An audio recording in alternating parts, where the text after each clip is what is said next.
Well, welcome back, everybody, to the Sex and Bacon podcast. On today's episode, I have with me Kerry Cott.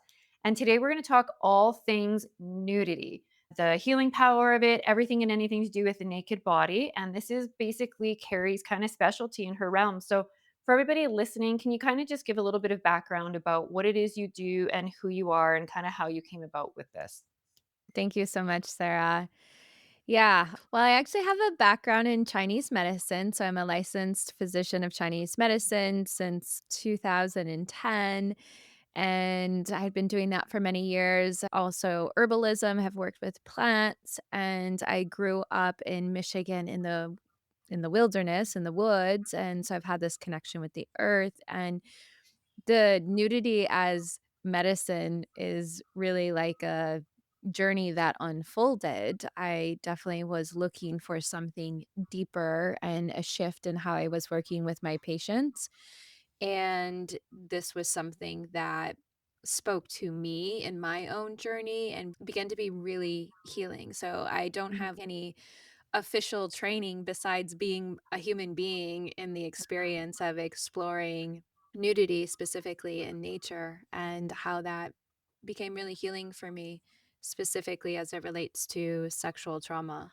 So, talking about nudity itself, I mean, in general, we come into the world naked, we leave the world essentially naked, and we spend a lot of time, I do think most people, kind of naked, whether it's bathing, showering, in bed, whatever, being with a partner, by yourself. However, there still seems to be so much, I wanna say, not only just shame around it, but personal judgment that people seem to have on themselves when it comes to their own naked selves. So, let's talk about that for a little bit, where we kind of think, I guess, one, that stems from, and then just in itself about the healing powers of trying to lean into being naked and the shifts that we can get from that.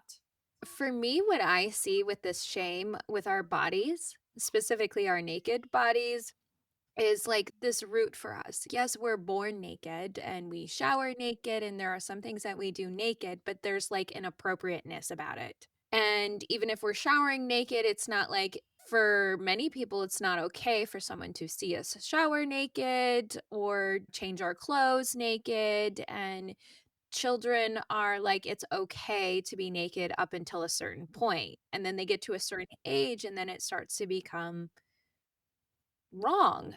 I mean, you could get in trouble if you wanted to go walk around naked in certain places. There are some places in the world where it's okay. There's this, like, section of space where it's okay to be naked, but there's a wrongness and a badness, and we're, like, in this environment, and for me, what I see with that is there's just, like, this inherent communication that, like, who we are is wrong and bad and hidden, but also there's another twist that I see is that we need to be clothed to be safe. Like if our genitals are exposed, then we invite in certain types of energies. And so there's like when I feel that energetically, intuitively, it's like this energy of that we're all carrying around. We're putting on these clothes and we're just, like, carrying that energy, and that feels really shameful. Who I am,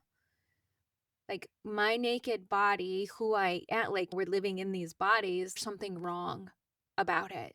Like, I have to cover it up. It's not okay for these parts of me to be seen, and I feel like that's a message there, like, these parts of me are not okay to be seen, and, like, psychologically, who I am, like whatever these parts are, they're not okay. And if they are, like there's this interesting safety thing that I see in there too. Like it's not really safe.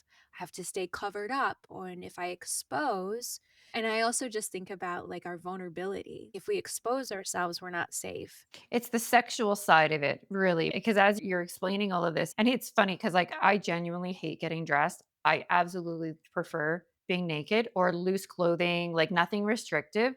And with my first son, I remember raising him, and he's older now, 25, and I always would say to him, "Well, it's just skin." I wanted him to know that what you have, what I have, let's not sexualize it. It's just skin. We all have the same skin, just a little bit looks a little different, different parts.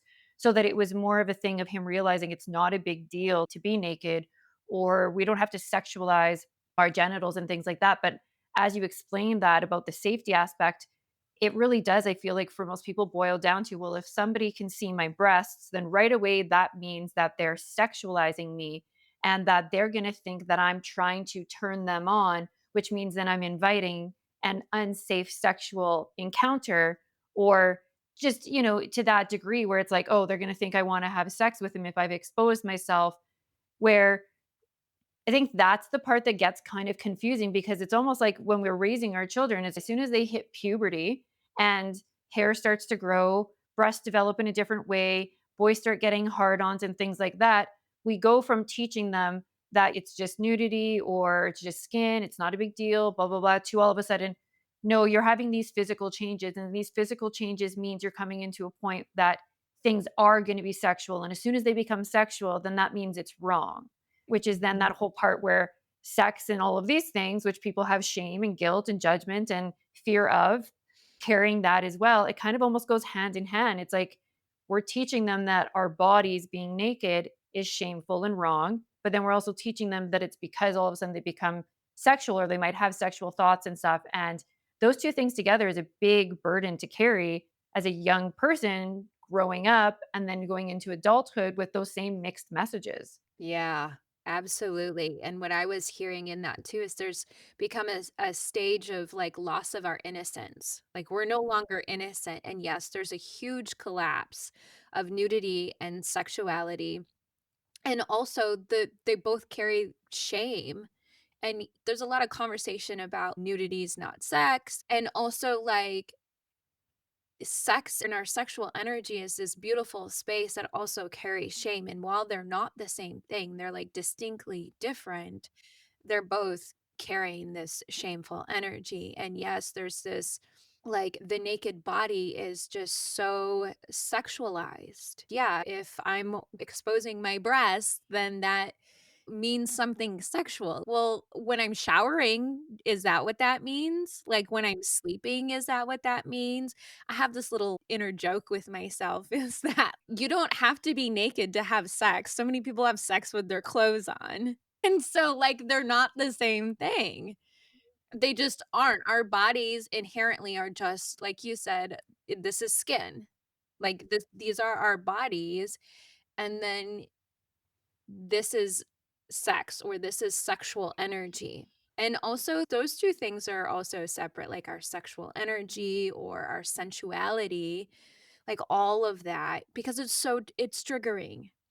There's all this stuff in there about like fear and a lack of control, and I just really love how you preface this that when we hit puberty, then start having more aliveness of our sexuality, awakening, and our bodies are shifting and hair's growing, and then that's like a time of like, oh, like that's not okay. I remember Googling one time, like searching the internet for like random things of like why like wearing clothes became to be a thing. And so one of the things that I had discovered, like this tale, I don't even have the source anymore, but like it was like the story of this community. And in this community, people were naked. But what started happening is the single people became a threat to the coupled people. And so they're like in this story was like, then you had to wear clothes because there was this threat of our nakedness. But again, that's just a sexualization. But I always think that story is interesting.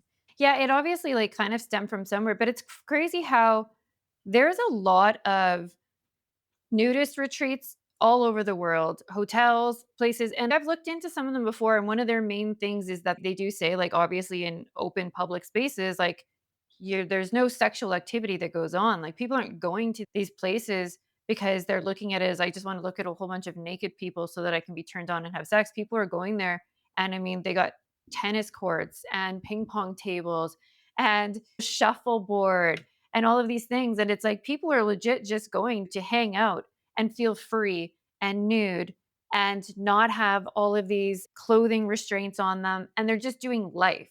anything sexual, they're taking back to their rooms. It's not about creating that in these spaces. Outdoor spaces as well. There's a lot of retreats for outdoor spaces for people to go camp in the nude, in the natural, and just feel that kind of connected back to, I guess, who they are and nature and all of those things. And so it's obviously something I think a lot of people are recognizing that can be very healing or very freeing to who they are and to their spirit, right?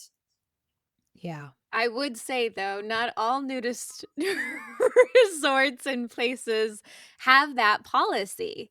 Okay. So, there are nudist places that bring in kink and, like, swinging, and there's, like, a couple different places in Florida. One specifically is really clear. It's like it has more of, like, a naturist feel where there's, like, Mhm. some places to walk into the woods, and they have clear communication, and then there's another place where you can go and, be having sex in the pool and the hot tubs, and I don't know if it's just designated to a night, but that's a very common thing that happens there, and there's other places they have, like, kink nights, and Mhm. there's also people who live there. So not all are created equal.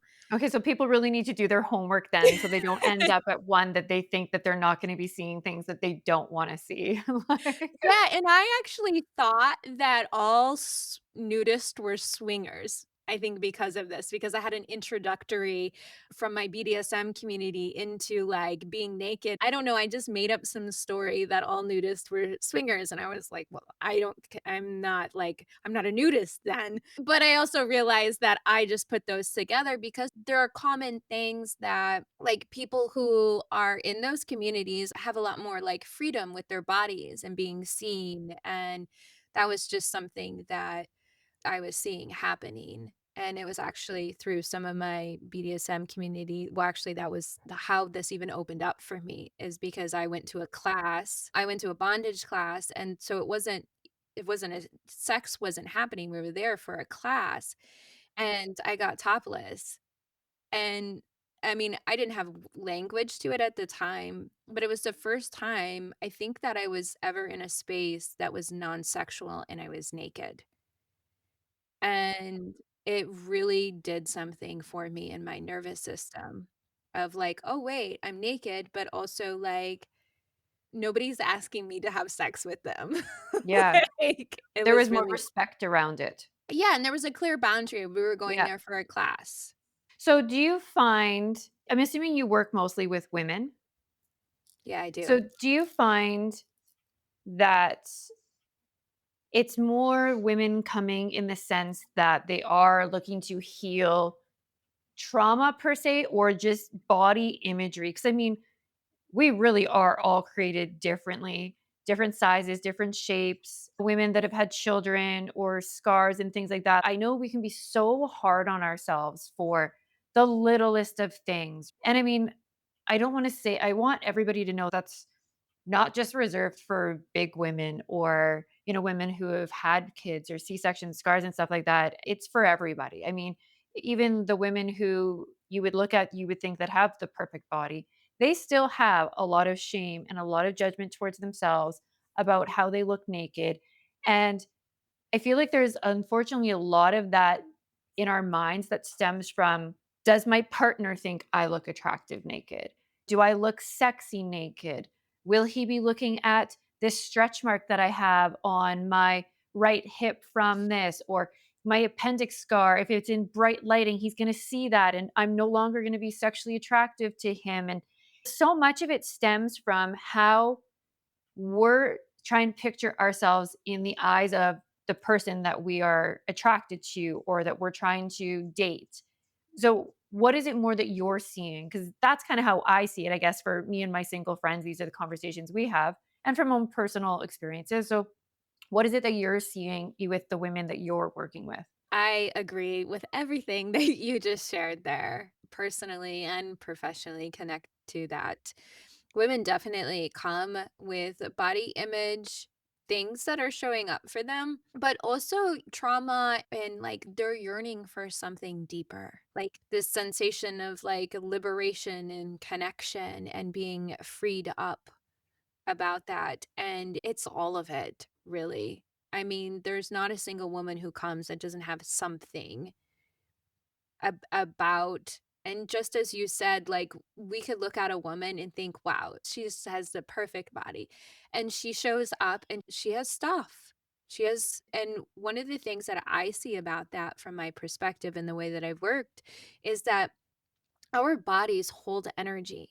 So, like, whatever part of ourselves we're judging or thinking, like, or concerned about whether or not we're attractive or not, like, there's some energy that's there, like, whether it's our breast or a stretch mark or lips or whatever that is, there's energy, there's emotional energy stored there in our bodies. They're connected to deeper parts of ourselves, like our lips are connected to our spleen and our ability to break things down and digest life. I like to bring this into the conversation of helping women connect to what's beneath that layer.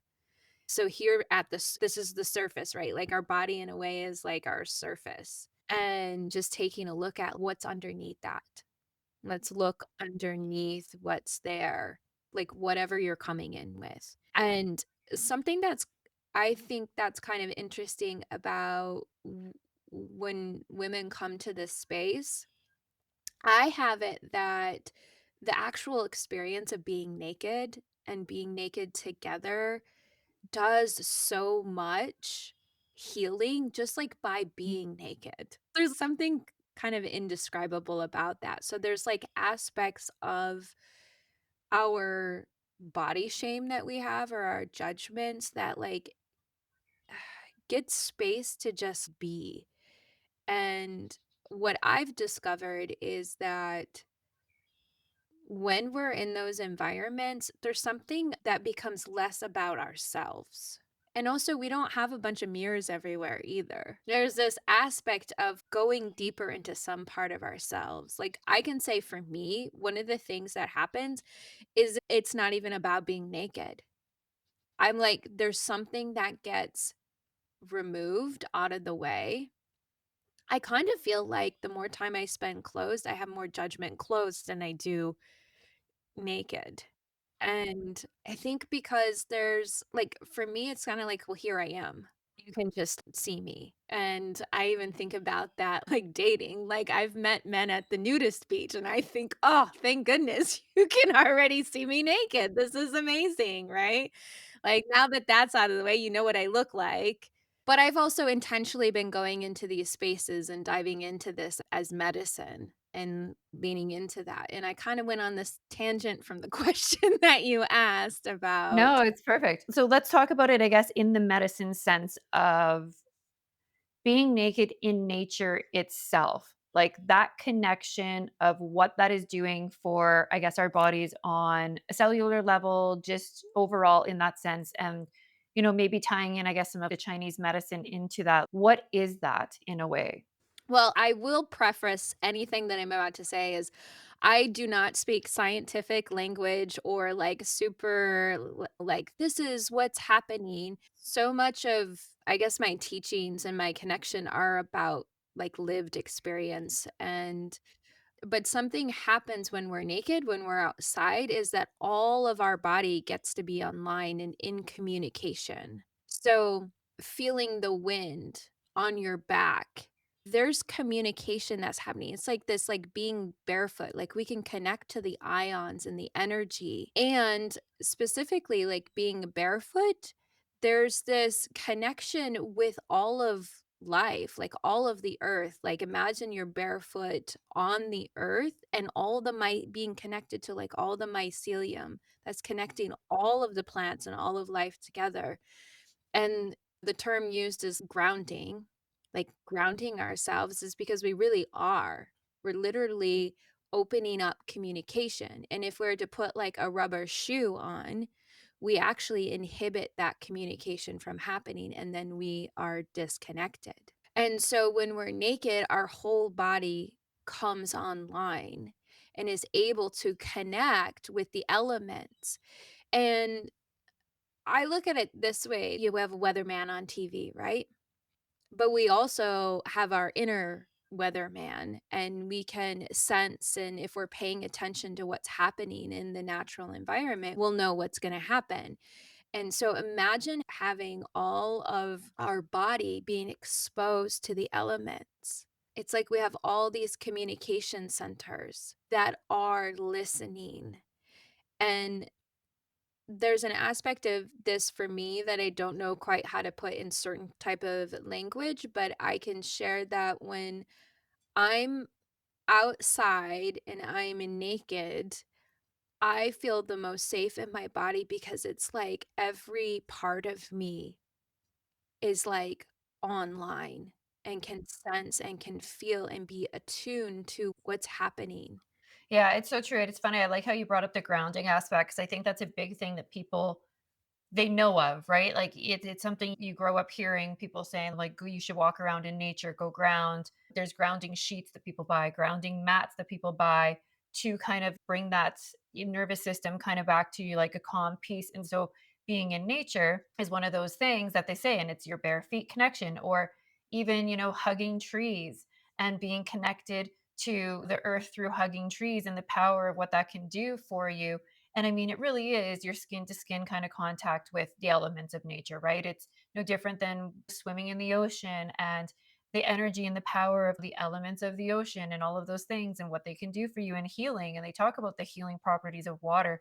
So, that in itself, like if we think of it like that, then your naked body really being free to be connected with all of the elements, whether that's the wind, water, grass, trees, all of those things. So, I really do believe there's a lot of power in the ability to be free as yourself, naked outside, and to allow kind of Mother Nature to heal you in that way as well, aside from just the mental psychology aspect of feeling so comfortable in your own skin that you can be naked without fear of judgment and shame and all of those things as well, right?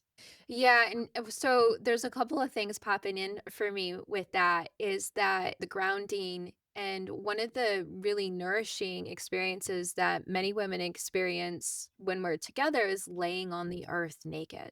Imagine having your breasts and your belly, your womb, your pussy just like laying and that being able to help bring all of this tense energy, like, down into the earth and, like, how soothing that is. And one of the things that, like, women always rave about and is usually a thing that women implement is yoni sunning, so opening their pussy to the sun, and how incredibly healing and, like, magical that is. I mean, they're letting in this, like, warmth and this yang energy, talking about, like, Chinese medicine, like, bringing in this yang energy, and it can also be really healing for women with their relationships with men, with the masculine of life, but, like, opening, like, on their own time and their own pace, like, opening their legs, opening this part of themselves to the sun to welcome this energy, and it's really healing, antimicrobial, and nourishing that way, but also energetically. I mean, we're bringing light and warmth into this, like, really sensual, moist, wet, dark place of ourselves and, like, bringing in this beautiful energy. I've actually never seen or heard of any of that until the I want to say like within the last 6 months, videos have popped up on like my feed of like them talking about that, but kind of in like a little bit like some of it's like in an entertaining way of women posting these videos of they're laying outside in their grass and kind of have their legs up. They're kind of going back and forth with a friend of like, okay, would you feel it? I don't know. What am I supposed to feel? And all of this stuff. But then it's I read up on it and it's a legit thing. And it stems Mhm. back from like I don't even know how far back it goes that this was a thing that women used to do. And so it is kind of fascinating that all of these practices and things that were very relevant back before the internet and social media and Google and all of these things that communities and people just knew about the power of the sun and the moon and earth itself and used it as medicine and practices in their everyday. It kind of got lost, I feel like, over time. And then all of a sudden now these things are coming back up where we're recognizing how much healing energy and power there is in some of these things. And it's kind of neat now that even though you've never heard of it before, you can kind of access it online and through conversations like this that people are listening to, get this information. So I wanted to just comment on that because I think it's interesting how things kind of come full circle again. Yeah, I think it's really great that it's coming full circle. There's a lot of things coming full circle with, what's happening and what we're getting connected to and what's becoming more available in knowledge and in wisdom. And there's so many of these practices that were just a part of being a human, and a lot of them that are coming full circle are about our connections with the earth, right? And like we are a part of nature, of the natural world, and it just makes sense that like everything would be for us. Like nature itself, everything is being provided for itself, for each other. And like the sun is healing. The sun's not out to get us or to harm us, and the trees are healing, and so hugging a tree, walking barefoot, like swimming in the ocean, I mean, like, that's amazing, and then do it naked, where there's no barriers to that experience, the water, like, flowing through your breasts and your arms and, like, feeling all those sensations, and there was something that you brought in about, like, touch, like, there's touch is so healing, and this is being touched by life as I see it. And also on the yoni setting has stayed in my retreats and my events because that is like one of the things that women are just like, it's so healing for them. And one of the women one time, she was like, I almost had an orgasm. Like, how fucking magical is that? So, like, when we're trying these things on our own, we're like, "Okay, what's happening?" Like you were sharing, and also, like, having also a space to have someone guide you through that process or to even talk about what's happening, and I think it's really special when we're together and we're intentionally together of, "Hey, we're gonna do this," and also being guided. I think there's something really nice about being guided into that, and sometimes we play sound bowls and things like that just to help bring, and we have plants, I work with plants a lot, and so just, like, bringing in this surrender space too. And yeah, it's really magical. So for your retreats, I guess for people who are listening that are kind of curious, like is that one of those things where it's like people are coming and it's from like day 1 till the end of day 3 or day 4, I'm not sure how long your retreats go, that it's like you show up there, you get naked and you're naked from the start till the end, or is it kind of just like there's moments in it where people are to kind of work them up to that? Like what does that really look like? For a retreat, like, we are there for being naked, for that medicine, and so on day 1, we get naked, and we do it together. So I guide a practice, and that practice changes depending on what's needed, like, how we get naked might change, but I typically like a really slow process. And so we get naked together, which I think is really important. It's not like we're showing up and somebody else is already naked running around. And sometimes for women, that's their first time being naked in a non sexual environment or being naked in that type of environment or around somebody who is not their partner or their children. And so we get naked together, and throughout the retreat, we're naked. However, there's always about every single woman taking care of her well being. At my last retreat, we had some cold nights in Florida and some cold mornings, or cooler, cold mornings. And so the invitation is always to take care of your well being. And so if there's like a chilly morning, it's not like, oh, I'm supposed to be naked, but I'm like, I'm cold. Like, I'm cold. I'd be naked right now, but I'm cold right now. So I have this on. And so women are welcome. And then, like, if they need a blanket or something for comfort, like, that's all invited into the space, which is distinct from, okay, a woman not getting naked and not leaning into that, because the retreat itself is, we're diving into that. There's always a, I don't know, a disclaimer, a caveat to that of taking care of your well-being, and if you're cold and some part of you needs to cover. And I usually encourage women to bring fabrics and things that they don't normally wear, like something that feels luxurious and that's not typical. There's a couple of aspects of that. One is that, like, we want to be connected to things that feel really like yummy on our bodies. And also, I have this like thought that, like, how many of us are actually wearing the things that we would wanna wear given our choice of clothing, right? So, like, bringing some things that maybe you wouldn't normally wear, but you would want to wear, and so or fabrics and things like that so that you can lean in to that. Okay, I'm gonna ask a question. It's gonna seem super strange, but I guarantee somebody listening is wondering this. Obviously, women, we menstruate. Yeah. So, is there kind of like a thing where it's just like, hey, you know what? Avoid coming to these naked retreats if you're on your period. I mean, some women might not be comfortable with the tampon string hanging out or tucking it, whatever. I know there's cups and all the things. So, is there kind of a little bit of that conversation? Or is there situations where you do have women that are there and just open and free and on their periods and enjoying all of that together and there is just no thought to it? Okay, so I love this so much. So I will break that all down because this is something that definitely comes up for women. So, first, my stance on that is come as you are. You are welcome to come at any part of your menstrual cycle if you're bleeding. And I also have the invitation to free bleed, to explore just allowing yourself to freely bleed. And I have had these conversations with women who have been interested in coming and women who have come of like, oh, I'm going to be, on my bleed, I'm going to be, and like they have stuff show up about that. So, what I encourage them is to like, where's your edge with that?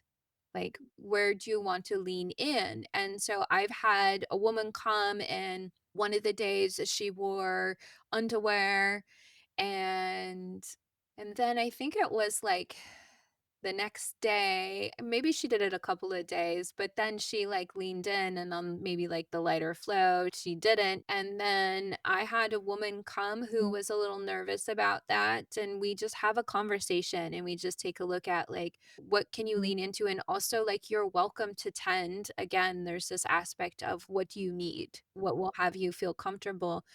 Always with the invitation from me to explore, like, being free of that, like, being free of this energy of we have to hide it, 1, and I've definitely had conversations of like, "Well, I don't want, like, blood, like, running down my legs," and just, like, for me, it's just important just to have that conversation and hear those women and, like, what's showing up for them, and I think it's a really great opportunity. So I had a woman who came to one of my events, and then she came to my last retreat, and the first event she came and she did wear I think she wore I can't remember if she wore underwear or a tampon, but at this last retreat, she leaned into nothing. And I also encourage women, like, you can give your blood to the earth. Just like, one of the things that is, I think, really magical in this space, honestly, is that, like, when we're outside, you can go to the bathroom outside, you can go walk into the woods, and so we can just so there's also this other layer of, like, our bodily fluids and functions that we have an opportunity to, like, I don't know what the word would be, de-shame.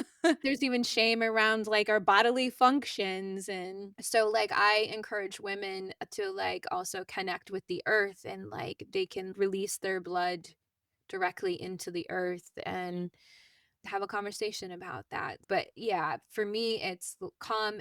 It's also important for me to know where a woman is in her menstrual cycle too because of where her energy is. If a woman's bleeding, like, her energy is totally different than another woman who's ovulating, like, they're just night and day of their energy capacity, so just, like, being mindful of that as we're in the retreat, that they can be nourished and feel held, and also giving them permission of, like, if you're in this part of your cycle, like, it's okay to be a little slower, it's okay to be a little quieter, just, like, giving them permission to lean into that. Yeah, I like that. I knew like, in my head, I was like, "Wait a minute." I was like, "Okay, if this crossed my mind, I was guarantee people are wondering, what the fuck do you do in that moment?" Right? But I love that that's a conversation, and I love that some women are comfortable to work around that, work with it, and lean into that.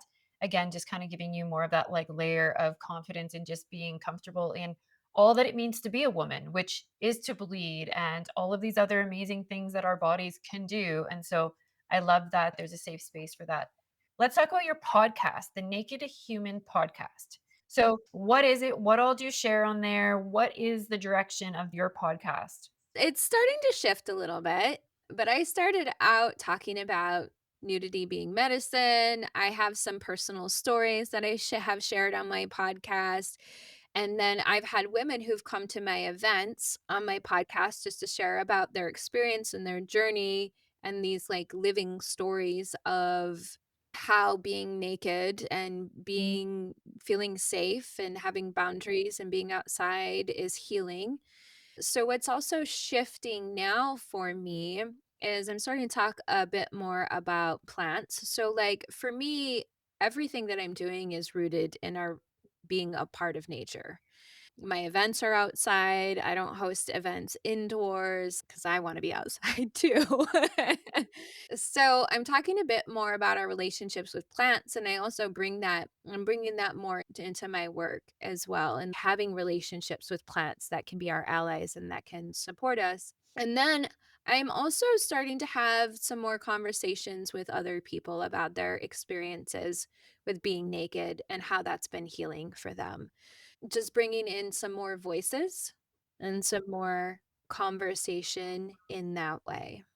Nice. Again, it's just like a safe space for people to, have the information and have the conversations around, I guess, just nudity, the information of the connection to earth and the healing effects that it can kind of have for people who want to lean into this style of healing. Because I look at all of these things as just another type of a healing modality that people can use for relationship, for trauma, for personal, body images and all of those things. And I think having a safe space and conversations where they hear other women sharing the same thing and things that they're going to, it's relatable. And then it gives them that information and it really helps them with what they're going through, right?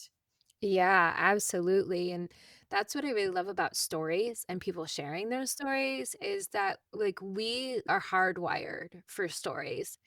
And for me personally, I love stories. I learn so much and I can also see more of myself. Like like I can get things. If somebody's like talking at me, telling me what I'm supposed to get or whatever is different than if I'm listening to someone's story. And also, since we're so disconnected from our nakedness, our bare bodies, and there's all this shame, there's like these aspects of, well, how is that healing? Or like how? There's like this question that keeps popping up. Well, how is that actually happening? And it's like, well, there's something kind of magical that's indescribable until you experience it. And also, for me, bringing in the conversation of intentionality matters a whole lot. Like, I've even had some women who've come to my events and talk about they've been in other spaces and somebody gets naked and like how different that feels for them versus when we're in this container. In this container, we're intentionally doing it. There's clarity of what our boundaries are. And that matters a whole lot. And we can even create that for ourselves. We can even create a container for ourselves because when I started exploring my nudity, I spent quite a few years doing it alone. I wasn't necessarily like, oh, I'm just going to go be naked in all these places. I had some stuff to deal with. I mean, I still do. I still have stuff come up, and who I'm naked around, different things show up in different environments because, I have judgments too. And I still have parts of myself that I'm holding on to things or I'm judging as whatever. But then when I started going to public places, then there was, like, an intention of, like, what does this mean for me? And, like, having that really helped me to go into these other environments. But it also helped me too because I've had experiences with sexual trespass, so it's like my body and this all this, like we talked about earlier, like the naked body being sexualized is like, oh, like going to a nude beach for the first time was, like, really exposing. Yeah. Oh, for sure. And I think going into this and starting out in this as something that people are exploring, I could understand there's a lot more. Almost the comparison factor. It's all of the little things that we judge ourselves for, that those are typically the things that we look at other people to see what they have. And then it's almost that we almost do it to ourselves where it's like we reaffirm that we should feel ashamed or judged or hard on ourselves for something that we don't like because somebody else is does not look like that or theirs look better. And if I think that theirs looks better, then of course if somebody was looking at me, they're going to be like, "Oh, well that looks nicer." And then they're going to think that what I have isn't okay. And it's that it's this whole thing. And I guess to give a little like context and like kind of story to that, it's so I got breast implants when I was really young, like early 20s, I believe. And I had them for 17 years. And then at one point, I was like, okay, I want to take them out. I want to go smaller. Went to the doctor and I found out that I had a capsulation on one side. So I had them removed at that point. And this was right when breast implant illness was like this big thing. And so I was like, no, I'm just going to take them out and see how my body is after. Well, I mean, you could imagine from going from like an A cup at the age of 20, 21 to these 520 cc's, massive D boobs for 17 years. There's a lot of skin that's stretched. And I had two kids and all these things.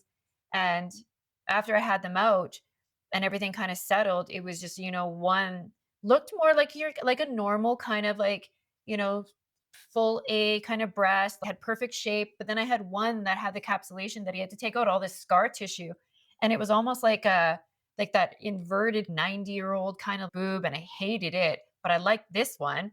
And then I remember it became this huge thing where sexually and dating wise, I left my bra on for the first couple years. There was, I think, only one partner that I felt comfortable and safe to take it off with. And he was a doctor. And I think that's why.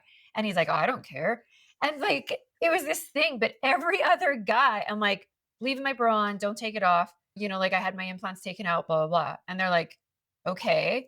And then I was like, fuck, man, am I really, if I don't put back implants, am I going to go the rest of my life without like taking off a bra?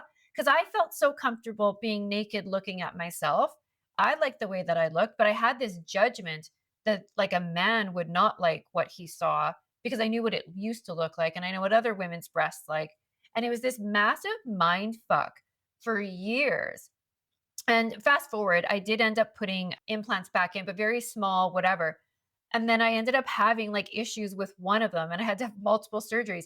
And then I found myself kind of almost having to like explain that to people where it's like, why am I explaining to somebody why one boob doesn't look perfect like the other one? I'm like, what woman has perfect looking boobs and everybody's nipple looks in this exact same place? And what man has matching fucking balls that I feel like I have to explain when my breasts don't look perfect?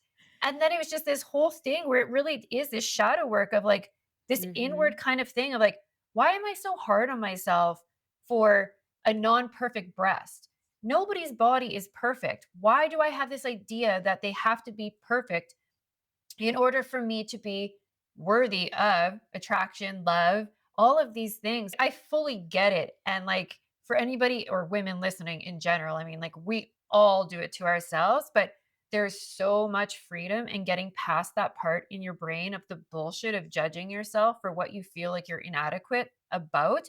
And then it's like the minute you do that, it's like realizing that if you love yourself and you love all your imperfections, because we all fucking have them, that gives like the people in your life, the men in your life, the partners in your life, the freedom to just love you unconditionally. But if you can't show up for yourself that way, how can you expect like a partner to, right? And I really had to come to terms with that. So, yeah.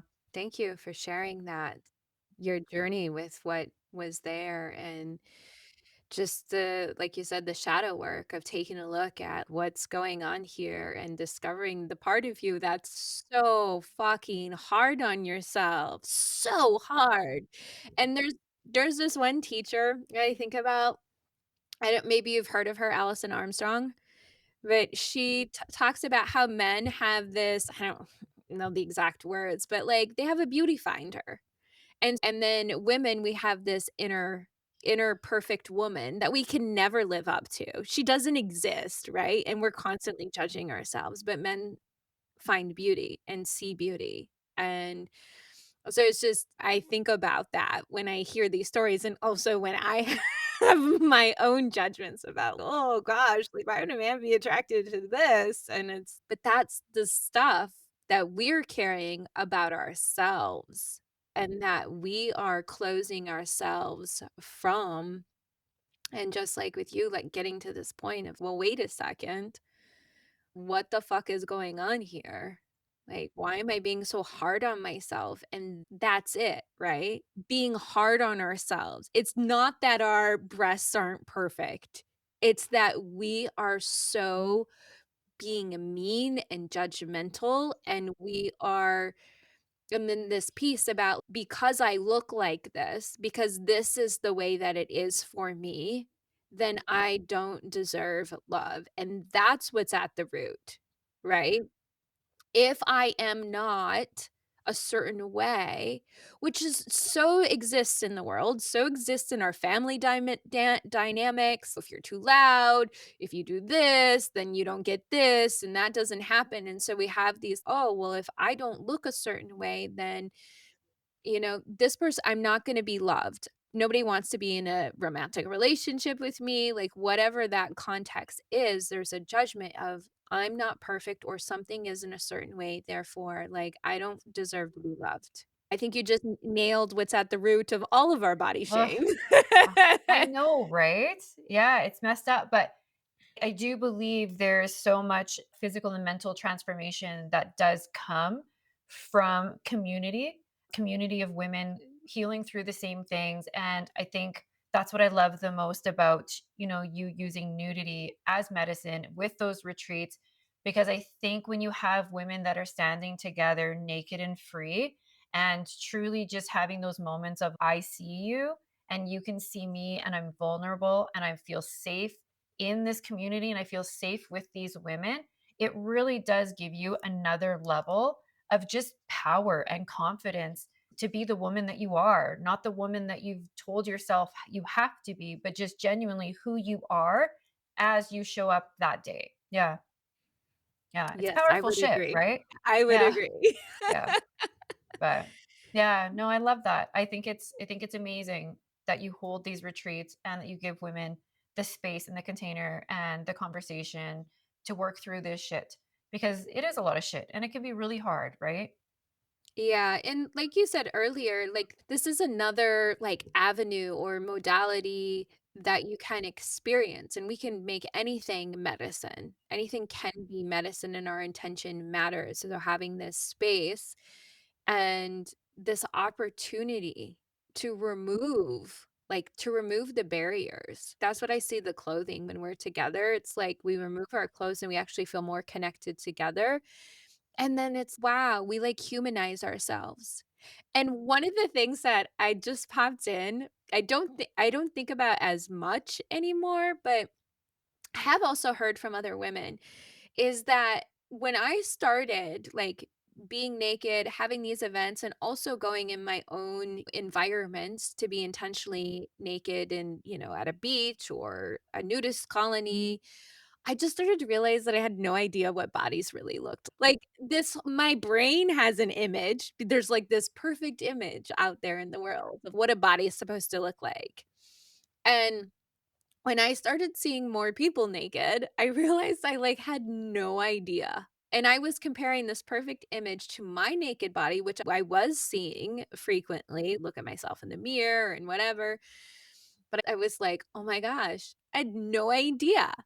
Like, how different. My brain has been programmed to think there's only one body, and I'm over here in the mirror looking at myself saying, "Well, that's not the body I see here," or, like, maybe this part of this body is, so this part's okay and this part's not, but then, like, there's something that happens psychologically when we can see a bunch of naked people and, like, just start to look around and see, "Oh, these are what bodies look like." Like, these are real bodies, and all the different shapes and sizes, like, just does something mentally, emotionally to, like, deconstruct that whole, Totally. like, perfect Yeah. image. Yeah. No, it's so true. Oh, I love that you pointed that out because I think that's the thing is anybody can look like anything in clothing. I mean, you can dress yourself Yes, up to look right? like whatever, but underneath it all, there is a whole other system of things going on there. So yeah, it is kind of one of those things where you're like, oh, okay, well, this is normal. I have that there too. And oh, that's normal. They got that there too. And oh, okay, I think I look funny when it's like my body's sitting like this naked. Oh, but they look funny too, because we all look the same way if we're hunched over and there's rolls and there's these things and it's like that's reality, not the Instagram or social media version of what we think people are looking like naked. And I think that's the one thing with like social media and pictures and things like that that is damaging because I've Mhm. gone for photo shoots like boudoir style and stuff. And I'm not going to lie, some of the positions and the way that you have to twist and maneuver your body and hold for a picture, in my mind, I'm like, this is fucking uncomfortable. This is fucking awkward. I'm like, what the fuck am I doing? And then you see the picture and I'm like, how did what this felt like turn into that? So then when you Yeah. picture ourselves and all of a sudden you think, well, that looks gross. And it's like, well, yeah, because a photographer is literally having you fold in different positions and suck things in and twist things to have something come out looking the way that we see the end result in other people. But trust me, that's not the natural way every body sits and holds when you bend over or stand sideways or do all of these things. It's very unrealistic movement and setting and positioning to get those pictures that we see online that we're comparing ourselves to in the first place, Yeah, and you then know? they also might be edited on top of that Oh, too. yeah. And I think that's interesting because I take photographs of women as well at the events and also privately, and one of the things that I ask them is, "How do you wanna feel?" Because I don't do that type of photography.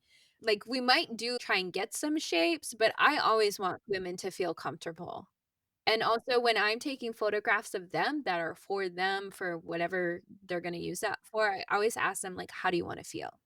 Like, how do you want to feel?